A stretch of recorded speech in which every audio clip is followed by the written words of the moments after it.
Good evening, I'm Katie Smith. And I'm Megan Gallo. Welcome to another edition of Neag News. Tonight we bring you a breaking story regarding the implementation of a nurturing pedagogy in our local school systems. Our segment spotlights on Hall Memorial School in Willington, Connecticut. Students do not freely choose to be in public school. Teachers must be sensitive and caring, recognizing the individual nature of each student while still catering to the needs of individuals. Now let's hit the halls with Sarah Bentley to see how these teachers do what they do.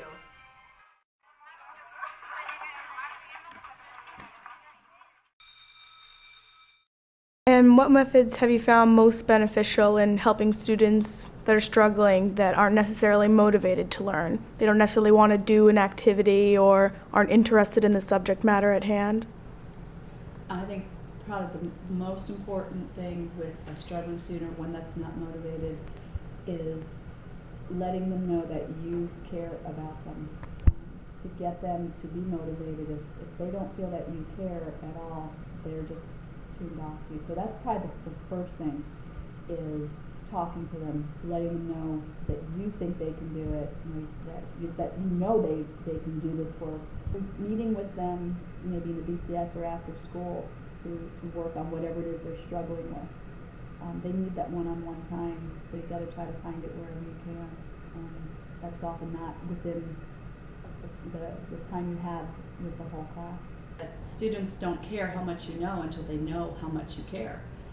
And I have found that to be so true. I mean, I could spout off all sorts of science stuff and they could care less until they realize that I really care about them as individuals. Yeah, I would say forming as many connections with your students as you can, not only inside the classroom but outside. I coach soccer, so I try and hit as many kids as I can during that time, try and get them in some way invested in some part of what I do, and so they know that I'm interested in what they're doing.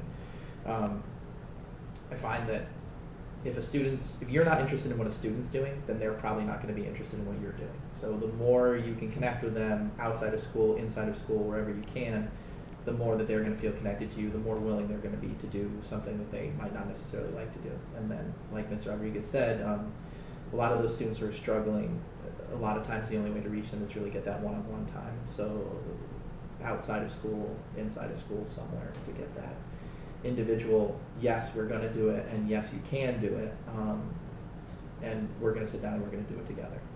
And sometimes that will get them over the hump. So. Thank you, Sarah. We now turn our attention to the students and how they respond to this nurturing pedagogy. Here is Sarah to walk you through the paces. Middle school and college students were surveyed to discover what characteristics they value in their favorite teachers. 100% of middle schoolers surveyed used the words funny or nice in their initial description of their favorite teachers, recalling how much they laughed during class, and that by making the classroom fun and friendly, their teachers were able to help them learn. Students were asked to choose 6 characteristics that good teachers should possess, and of those 6, they were to select the 2 they found the most important. As seen from the graphs, middle school students consistently selected characteristics that pertain to personality in pink, with funny, nice, friendly, and enthusiastic being heavily represented.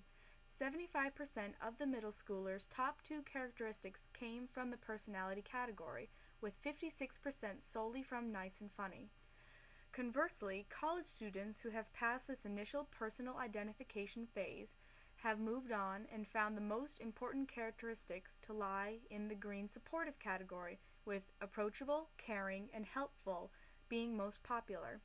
While characteristics such as creativity, organization, and fairness from the blue methods and skills category were seen as important traits, very few students selected these traits as their top 2.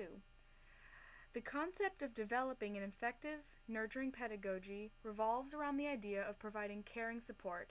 Teachers that utilize humor and demonstrate a sense of friendly enthusiasm are showing their students that they care.